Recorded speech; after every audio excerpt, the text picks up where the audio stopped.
The Islamic fanatics who are such a nuisance in the West wouldn't be half the problem they are without the complicity of the multiculti metropolitan middle-class left, who are all too eager to curtail free speech and to suppress inconvenient ideas by misrepresenting them as bigotry and racism.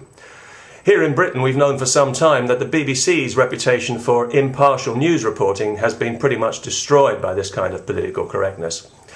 The truth is no longer sacred to the BBC. It's now seen as a problem to be navigated around with euphemism, as in the case of Islamic terrorism, or simply dismissed with crude slanders like far right when it comes to political views the BBC disapproves of.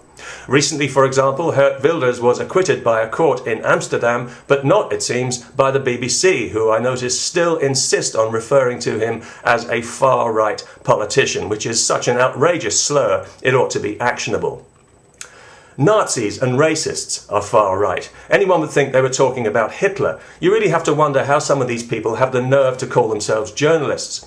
Millions of people trust the BBC as a source of impartiality and truth, yet according to the BBC website, the Dutch people have elected somebody on a par with a Nazi to help govern them.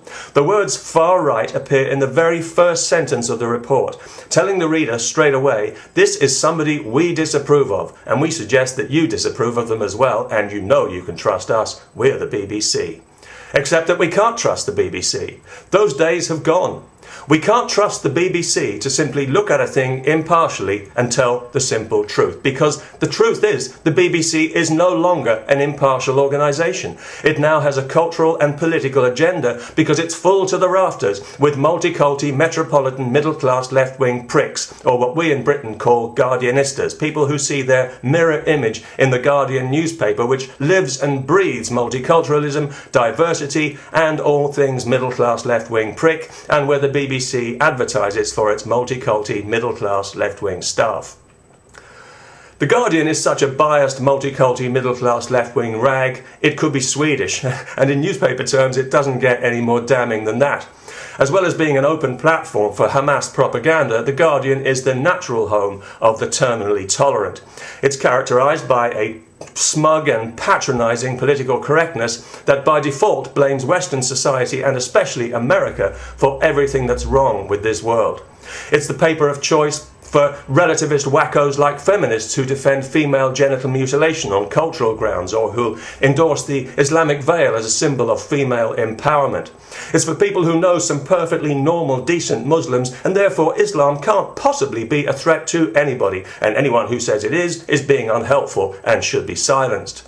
It's for people who are passionate about diversity, even though they all went to the same universities, read the same books, and have the same dopey opinions about everything. And it's for people who just love the Palestinians because it gives them a chance to be anti-Semitic at dinner parties without offending left-wing Jews. The Guardian and the BBC are both pillars of a kind of British metropolitan multiculti middle-class left-wing prickocracy whose days are numbered. People are getting tired of being made to feel like criminals for holding the wrong opinion, and there's a massive backlash coming against political correctness, especially when all those young people who are having it rammed down their throats by middle-class left-wing pricks in universities all over the Western world finally grow up and start thinking for themselves. It'll be like getting rid of lead poisoning. Meanwhile, The Guardian's politics are its own business. It's a private company and nobody is forced to buy the wretched thing. But the BBC is a publicly funded national broadcaster, funded moreover by an indiscriminate poll tax that hits the poorest hardest. It has a duty to reflect the views and the values of everyone it purports to serve, and not just the views and the values of the multiculti middle-class left-wing pricks who happen to work there. It also has a duty to the public to tell the simple truth, unvarnished with bias and spin. We can get that anywhere else, thank you very much. We pay for the BBC and we deserve better. We also deserve a better democracy, as it happens, and on a lighter note, I might as well tell you about another example we had here recently of the patronising and condescending nature of the whole middle-class left-wing prick mentality. A couple of months ago we had a referendum here in Britain to decide whether we should change the voting system. The proposed new system, although by no means perfect, would have been more proportional. It drew support from a fairly wide political spectrum, and some very effective speakers from all shades of opinion could have been used to front the campaign and help it connect with people. Unfortunately, the campaign was organised by a bunch of middle-class left-wing pricks who arrogantly declined to draw on that support because they disapproved of some of the viewpoints, and as a result they blew the whole gig for everyone.